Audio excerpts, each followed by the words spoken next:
Hey guys, thank you so much for clicking on today's video. My name is Annalise and this is my channel where we get planty with it. So it is almost the end of May, so I wanted to do my May favorites today, one of my favorite videos to film because I get to just look at my collection and see what's been bringing me the most joy lately. So let's just jump right into it.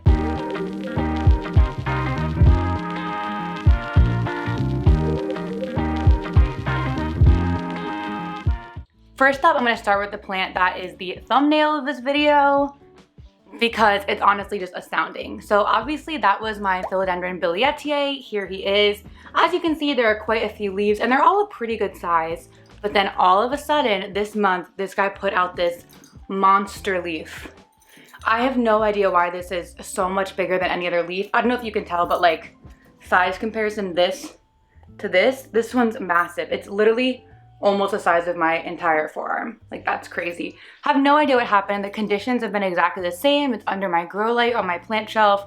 I think maybe I've been fertilizing a little bit more, but that guy went crazy. Plus, it's putting out a new leaf right here. So we'll see how big this guy gets. I mean, I can't imagine really bigger than this one, but who knows? So this guy's doing super well and is my first favorite of May. Sticking with philodendron, my next plant is a favorite because it is typically a plant with white variegation, but the one I got kind of reverted. It shows very little white, and I was totally okay with that. I still think it's a really beautiful plant, and I got it for a really affordable price, so I wasn't upset. But the newest leaf actually showed some variegation, so I'm feeling pretty hype about it. This is my Philodendron White Knight. So the original leaf is still on it. It's down here. I got it as a one-leaf cutting.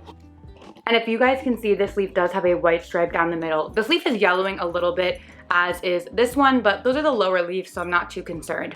But anyway, it had a white stripe down the middle, but pretty much all of the leaves after it don't really have white. They may have a little bit of like speckling here and there, but really, I wouldn't call them variegated leaves. And then the newest leaf, look at it. Yes, I know that's not a massive amount of white, but it is a really beautiful little patch of color there. And I like that it's kind of two-tone. It almost looks kind of pinkish, and then there's a whiter spot on the side. So I've been super excited about this guy. I'm just gonna keep letting it do its thing. Down the road, I may cut it to see if I can encourage some more variegation. If I cut it a few times, who knows? Maybe it'll happen, but I'm just excited that this guy is finally showing some variegation. Okay, so switching gears into Monstera. I don't know what happened this month. I think it's because summer is finally right around the corner and I've just been feeling really inspired to chop my plants up. This is a plant that I really did not think I would chop for a pretty long time, but I don't know, it was like late at night one night and I was like, let me just chop it, why not? We'll see what happens. And that is my Monstera Albo. Now I have a couple of them and I chopped all of them. Don't know why, it just happened.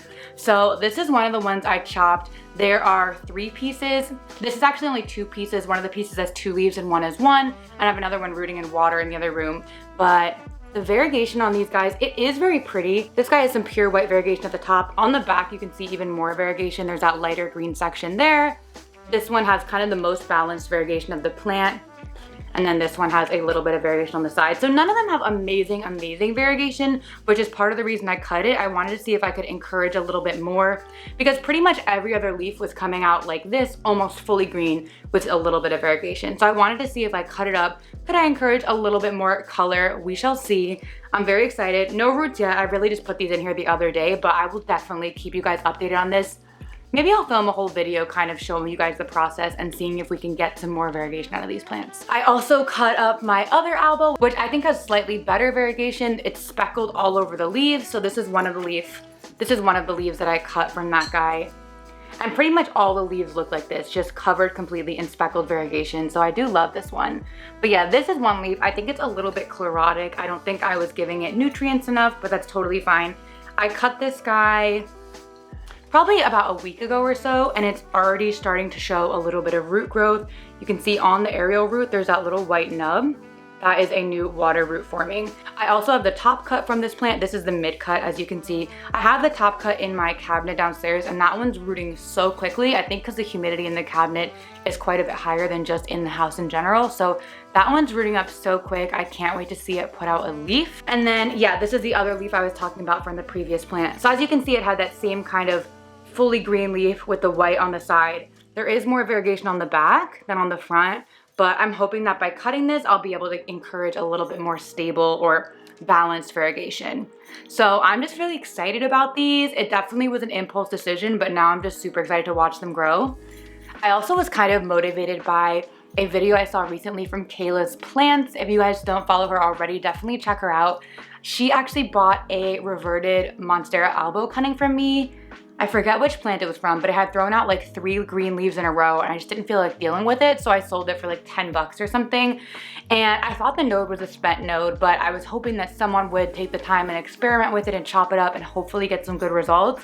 And so she made a whole video about it. Definitely check it out. Her channel is Kaylas Plants. I'll put it on the screen. And it looks like she might be about to get some variegation from the node, which is so exciting. But seeing her chop that up too, and like how exciting it is to see what kind of leaf am I gonna get, what is the variegation gonna be, I decided I'm cutting my albos. We're doing it, we're here, we're excited.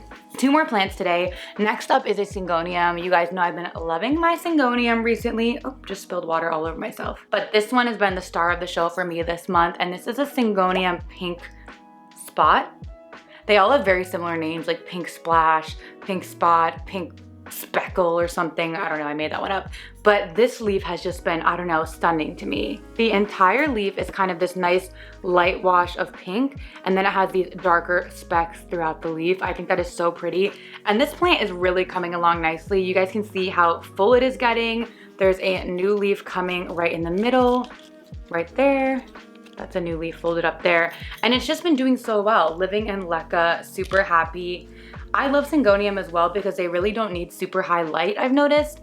And so I don't stress too much about where I put this plant, and kind of wherever I put it, it grows really well. So highly recommend. This is definitely one I want to try to propagate this season. Right now, it doesn't have any nodes kind of exposed, so I don't want to cut it yet, but down the line, I'm sure it will. And I definitely will propagate this one for trade or for whatever, swaps. If I go to plant events, we'll see. Okay, last but not least, y'all know I had to include a Hoya. I've been talking about my Hoya a lot recently because if you guys didn't see, I just had a big Hoya haul recently, earlier this month, and I'm getting ready to film my full Hoya collection video. It's taking me a little longer than I thought because it's such an overwhelming video to film because there's so many plants and I gotta bring them all in and, you know, have the time for it, but it's gonna happen. But I do wanna show you guys my favorite Hoya this month, and that is the Hoya Krohniana Super Silver. Here she is. So what's crazy about this guy, this started as, I want to say, a 2-leaf cutting. And for some reason initially, when it would put out a new leaf, it would kill off one of the older leaves. And so it would only have about 2, maybe 3 leaves at one time. And it did that for a while, but then right before I moved, it had gotten to the top of this pole here, and it was doing pretty well. It was in my greenhouse cabinet, and it was pretty happy. And then after I moved, I kind of reorganized my cabinets. That reminds me, I have to do a cabinet tour, but I reorganized my cabinets and this guy got considerably closer to the grow light. And by closer, I mean it's like 4 inches from a grow light, which is maybe too close. I need y'all's opinion. But it took off in growth. It shot out this little section that wasn't there before. It shot out that whole vine. It shot out these 2 new leaves here. All of the kind of lighter leaves, those are all the new ones. This whole vine is new. And I've only lived here for 6 weeks. So considering we have like 15 new leaves in a month and a half, that's insane. I can't wait to continue to grow this plant. When it gets a little bit bigger, I do want to propagate it so it can have a slightly fuller pot, but this guy's been doing so well. I need y'all's opinion. So as you can see, the leaves are pretty washed out. I'm guessing that's sun stress because they do have some pink tones. Do you guys think it's okay that that's happening? Or is that gonna end up messing up the plant in the long term? I mean, it doesn't seem to be burning, and I assume these leaves will eventually fade to silver, but I don't know. Is it getting too much light, do you think, or just enough? Not sure. Let me know what you guys think if you have this plant or if you have some opinion on it. Okay, that is all of my favorites for the month of May. I can't wait to get into June and July. I have so many things that I want to do this summer. I've been moving some plants outside to experiment with that, which is exciting. Definitely some videos to come on that. I'm hoping to find a plant swap or something to go to. It's definitely been kind of sad watching all of my New York City planty friends go to all their plant events and hang out and swap, and I feel like I don't know enough planty people in Philly yet, but that's something I'm gonna work on this summer. Staying positive, of course. Anyway, what are y'all's favorite plants this month? Comment down below. What have you just been loving? What's been growing well for you? What's been getting you into the summer mood? Let me know. Anyways, thank you guys so much for watching, and I'll see you next time. Bye!